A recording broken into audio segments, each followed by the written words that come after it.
In rural communities, specifically rural schools, it's not as often that you would have the opportunity to come in contact with a professional artist, but then work with them for a whole semester and then build a project, which is something really special that RAC does. So the fact that we can focus on just the rural communities really hopefully just shines a light on what RAC is hoping to do, is to just bring about more awareness of how the arts can really impact your life.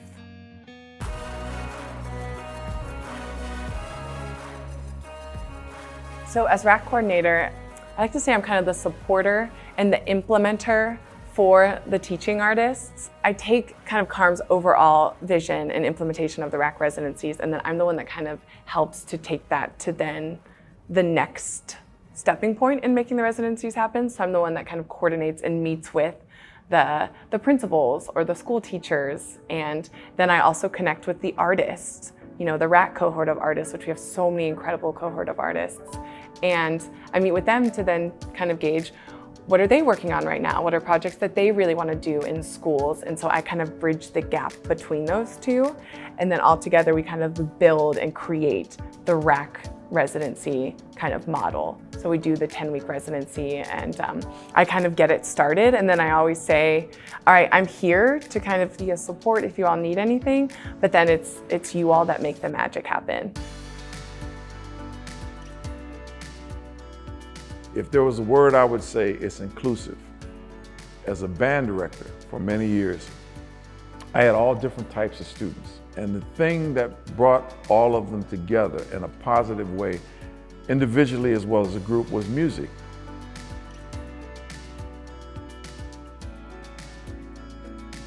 My approach to that class was twofold. I wanted to expose the students to the history of jazz. We talked about what were the focal points, and we all know of New Orleans, but there were other places that also slaves were brought, so that culture developed there. We talked about some of the actual improvisational skill development. And it started on a very basic level. We worked on things like blues scales and various keys. We talked a little bit about chord progression and harmonic rhythm and those type of things. So I think the thing that you can learn with improvisation is a way to adapt. When adversities and problems, situations come up, the key is how do you react to that?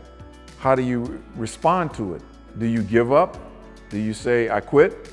Or do you say, okay, well, let me try this or this type of thing? So it's something that you can really use as vital, that is transferable to other situations. So before it was over with, we did have students actually improvising.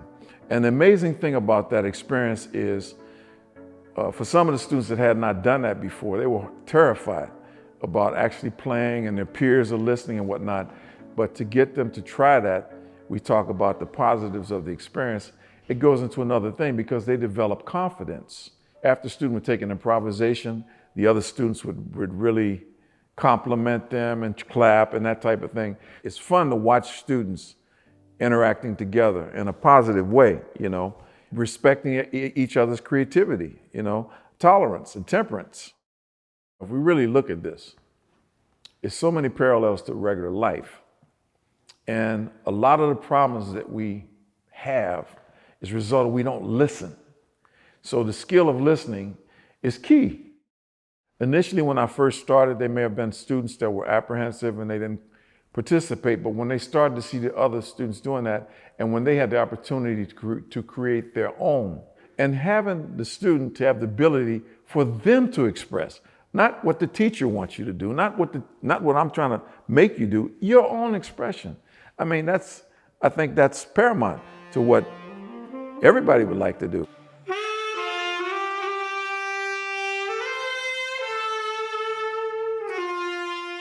It is important to have fun while you're learning, but also while you're creating. And so that's something that I tell them all the time, whether it's when they're on stage acting and they're trying to understand their characters, or if they're writing characters. Like, have fun with this. So the first project that I was able to do with the students at Payton City High School was a project that we had started pre-COVID, and then we got shut down. I mean, so it completely stopped before we had a chance to stage it. but it's an original piece that the students, myself, and the faculty at Payne City High School created, and it's based on a piece of local history. We started by just taking these characters and taking these events that had happened, and then the students would improv them. And then the faculty and I would sit back and discuss what we were seeing and what we thought we could make work. So we wrote a script together collectively, and then we started to stage it. And like I said, the first time COVID hit, so we got shut down. But then when I had the opportunity to go back to Payne City, we had a completely different cast. So again, the students and I are writing this script together, creating this story. So it was really challenging to try to create a play that had never been done before. That was the other thing, is when you have a play that's established, they've already worked through all the kinks.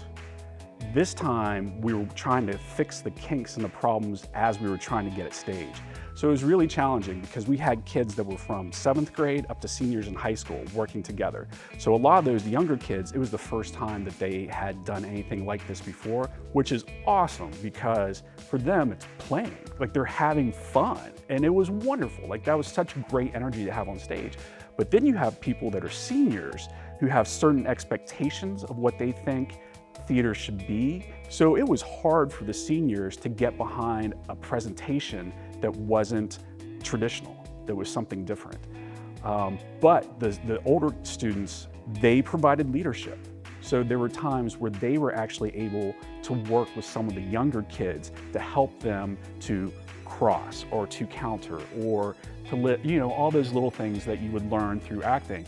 I want them to be able to explore themselves and explore working with other people and communicating and all of those kind of things. And so what I did is I had each of the students read the exact same line.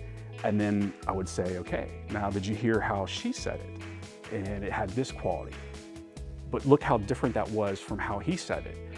And so what I was trying to get them to understand is to be themselves, is to be natural. And that's really what you have to do to be able to do any kind of art, really. You have to be able to let go of all your preconceived ideas and expectations and be present in the moment. And so that's, even though we're teaching them theater, these are the things that I hope they take away from it, because those are the things that you can use the rest of your life. And when we took it to West Liberty for the festival, we didn't win, but we got Best Original Work. And then we had 2 students make the all festival cast. The bus ride up and being in the theater and sitting in the theater with their friends and listening to the remarks the judges had for them. And you could just see in their faces the pride that they had. So it was challenging, but I definitely think that any opportunity you have where you can get kids to work together, play together, connect like that, I think it's a good thing. They're like a sponge. They can observe anything and they're not too scared to try. So a 5th grade is a wonderful age to just teach anything. They'll try, and I like that.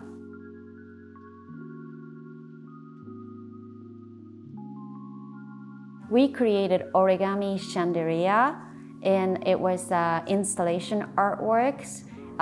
Each school students made about 1,000 origami cranes, and students have to learn from scratch, so they had no idea what origami is. So always my first presentation, first meet, I always do a cultural presentation for them to introduce about where is Japan, there's a country across the world exists. Those kind of culture things are explained to them. It doesn't need to be art, but just to let them know that there's something else rather than what they're used to. And there are so many different things happening in the world.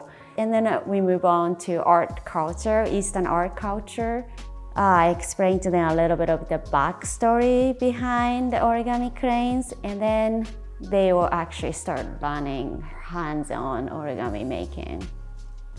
I don't see much of the reaction first because they have no idea. They're blank and they're curious. They are willing to learn, willing to try anything. Then once moving forward, it gets a little difficult. I have a policy of not throwing away the piece of paper. You know, when kids give up, they get frustrated. They're like, I can't do it. And we have a zero of those ones. I go into the trash can on first day, and I was like, what is this? They start ironing each piece of paper if they make a misstep, and then start over. I hope that they learn the value of material as well. It's not disposable. Then everything can be fixed, and hopefully they learn from that. Well, I think a kid learns from finding their own strengths. So everyone has a different job throughout process of the artwork making. Some could be a teaching, some could be a fixing, some could be just creating, remembering a process. Then they start teaching each other, which is, I think, it's really important. After we create about 1,000 of those, and then they were able to hang it from their entrance area or the stairwell area of the school. In a pandemic situation, a lot of kids are only exposed to iPad, computer, online studying, which is great, but they do need art, they do need hands-on creativity, and we can't lose that. And having just a piece of paper and be able to make something. Also, they can collaborate with a friend, which is really great things. They can build a relationship in a classroom to create something. And I hope they learn that. In our program, everybody plays. And so while the students who were maybe already interested in performance do get a lot out of it because they get to do another show, I think the students who maybe have never thought about doing that before get even more out of it, especially for the students who never thought they would or maybe never will again. At least they've been able to try it once. They've made it through it. They come out the other side feeling very proud and feeling very much like they've accomplished something that gave them power. The project at Madonna Catholic is a 10-week residency. We go down once a week to work with the students there. We've got a group of about 40 students that we're working with, and they wrote 2 original radio plays. The reason we chose Greek mythology as our subject matter at Madonna Catholic was it was what the students were studying in school. And every time we go to a school, we work with the teachers and the administration to pick subjects that the students are already working on in their school. So we talk a lot about genre, character, and how you build a good story beginning, middle, and end. We do some exercises, some of them on our feet, that are improvisational exercises that get kids thinking about, well, what is the beginning of a story? What's the middle of a story? What's the end of a story? And how do they work well as something that is a story told entirely through sound? The students respond to that process often by believing that they can't, and then realizing within 10 minutes that, oh yes, they can. I think one of the things that our playwrights are so brilliant at is drawing out of the students what their interests are already. Having students feel as though their own ideas are the ideas that they are going to be presenting in their radio plays is really an essential part of our process.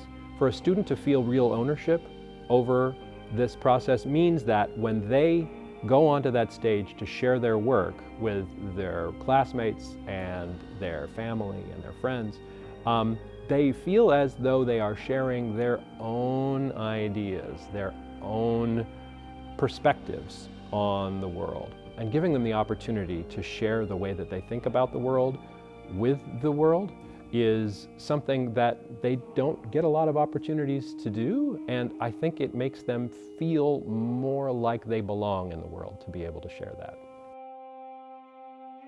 We actually, at the time of this recording, we are putting the finishing touches on that project, and we're going to be having the live in-person performances of those 2 radio plays in 6 days. We bring in the entire school community to come and watch the fruits of the students' labor. These live performances of the radio show are attended by as many people as we can fit into the auditorium from the community, friends, family, parents, teachers, and all of the other students at the school. One of the reasons it's important to bring in folks from the community to watch the show is they have an opportunity to see how creative the students are capable of being. I think being able to share the work that they've created with the community gives the kids a real sense of accomplishment, and it gives them a sense that they've created something that people should see and must see. The Bradford House is a historical site on Main Street in Washington, PA, and very familiar to the students since that school is downtown. We were lucky enough to get them all on a bus and brought them to the Bradford House. People dressed in period clothing give the tour, and they explain to all the students what happened and how the Whisker Rebellion came about, and they show them different rooms with items from that period. So they were getting real familiar with what needed to be in the mural that way too. So they learned a lot of things that they probably had skimmed over in their history classes, but this made it more fun. And this gives them the basics and the roots of painting. A lot of times I see the students immediately when they start to paint, they want to do this. Doot, doot, doot, doot, doot, doot. I slow them down. So the best line you're going to get is if you just flow, take a deep breath, and then finish it. Now you can breathe. And I slow them down because most students are fast and they want to get it done quickly. They want to see results quickly.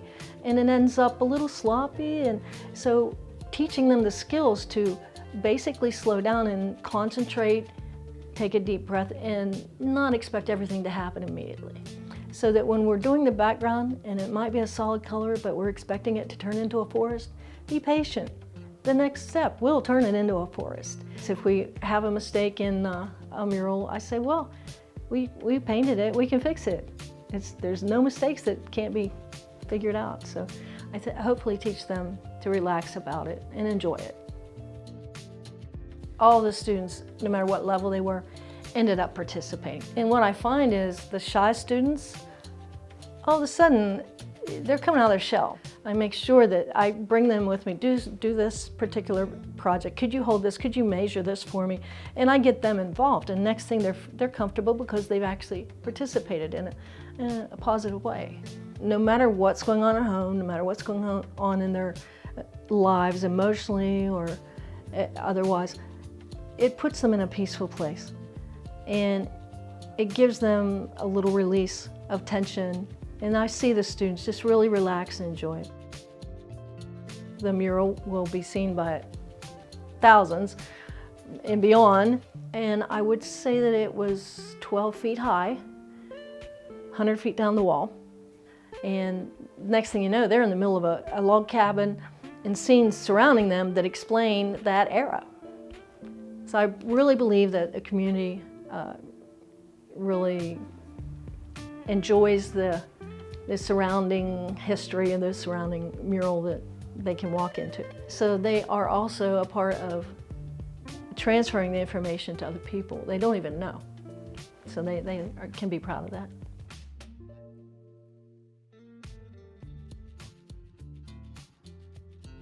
The second project that I'm currently working on with the students at Payne State High School is a screenwriting project. And how this came about was Carm Nickens, who is the founder of the BRAC program, probably about 2 years ago, she put out this challenge to her artists. She really wanted to take this opportunity to go into these schools and do something that was socially relevant and something that particularly spoke to social justice. So I thought about it and thought about it, and I thought, let's do a screenwriting project and let's make it historical fiction, because then I can teach them the craft of screenwriting, but we can also be talking about history. And when I say history, I chose the civil rights movement. And the reason I did that was because it puts enough distance from today in there that they can look at it differently. And there's so much incredible research out there. We truly are working as a team, and everybody throws in ideas and everybody talks to each other. And one of the challenges is that certain students are very strong in their opinions, or they have a difficult time putting themselves in someone else's shoes to see their point of view. And through the classes that we had, you can see that the bigger picture of what I was trying to achieve with the project was working. Because what I really wanted them to do was to have empathy, just be able to feel what was actually happening right now in the world. And like I said before, by distancing it in the civil rights movement of the 1950s and 60s, it puts that little bit of distance on it. So they're able to sort of get in there a little easier as opposed to if we were setting it right now. So the goal, the final project, is to create a feature-length script. And again, this is being done in a short period of time. Plus, there's also the show deck or the pitch Bible, which is great because you see all the work there and you see all the characters. So to get that done, which also includes the log line and synopsis, which are difficult things to do as well to write, is to have that feature-length script. We would love to see it developed in some kind of way, and it could be that a stage reading, it leads to something else, but we think there's potential there, and this is just on our first rough draft of it. That's right, Margaret Bell Miller Middle School. I was paired with a couple of teachers at the beginning of the year, one of whom is a person I've known for a long time, Doug Mason. A lot of times in my experience, when you go into a school situation like this, your job is to say the same sorts of things to these students that the classroom teacher is saying, but maybe couch it in a different way. Students tend to hear visitors sometimes more readily than the teacher they see every day. So I recognize that. So what we're doing in that case is we're providing students with an in for expressing themselves through written music and teaching them what freedom they have as individuals, what their role is in a group. Because one of the hardest things for a middle school band student to do is to coordinate all the moving parts that goes into playing an instrument and an ensemble. You have to, as a trumpet player, you've got to know your fingerings. You have to be able to play the correct pitches. You have to be able to hear. You have to try to play in tune, have a good sound, breathe with the people around you. It's a big ask to just get them to be able to lift music off a page and make it into music. Being part of a school ensemble like a band or a choir, for some students, it can be the thing that helps them figure out who they are. It was for me. For middle and high school kids, you're growing up, you're trying to figure out who you are, and yeah, that's what the band is. It's a place where you can be yourself, and it's a safe space, and it provides students with I think a multifaceted set of tools with which to engage the world. And the kinds of creative problem solving and critical thinking that comes in being involved in the performing arts, those are skills that the world's going to need more and more as time advances. And you can't put a price on that. Sometimes when people hear the word dance, it can be a little scary because you think dance and you think you're going to come in 5, 6, 7, 8, I'm going to do a ballet class, I'm going to be expected to know how to do all these things. And so the whole essence of Attack Theater is about looking and experiencing movement in different ways. We're really more about bringing a movement experience to different places and schools and community organizations. So it's really it's a whole world of multidisciplinary arts and dance and a very interconnected performance process-driven company. We're fortunate that we got to work with a school that has such an amazing dance program.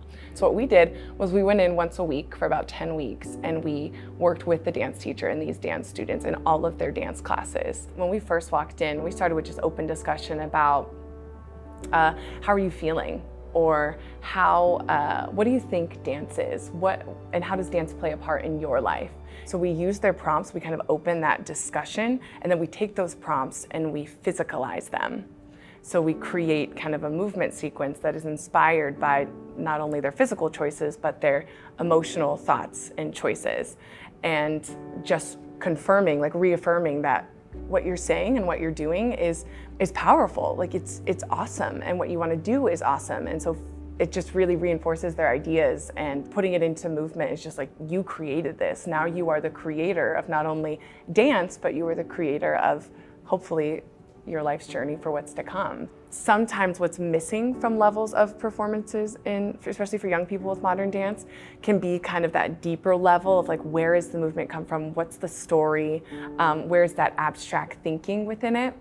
And the discovery of all the students' kind of personal interpretations of modern dance really was very present in their showcase. So you could really see their own personal development, not only technique-wise, but their authentic being within the movement that was created really shined through. And it was a whole community experience too. Like the teachers were having fun, the staff, the principals were in there and watching and having fun. And those moments are what students remember. It's the fun moments that students think back on and be like, that residency, that moment was worth it.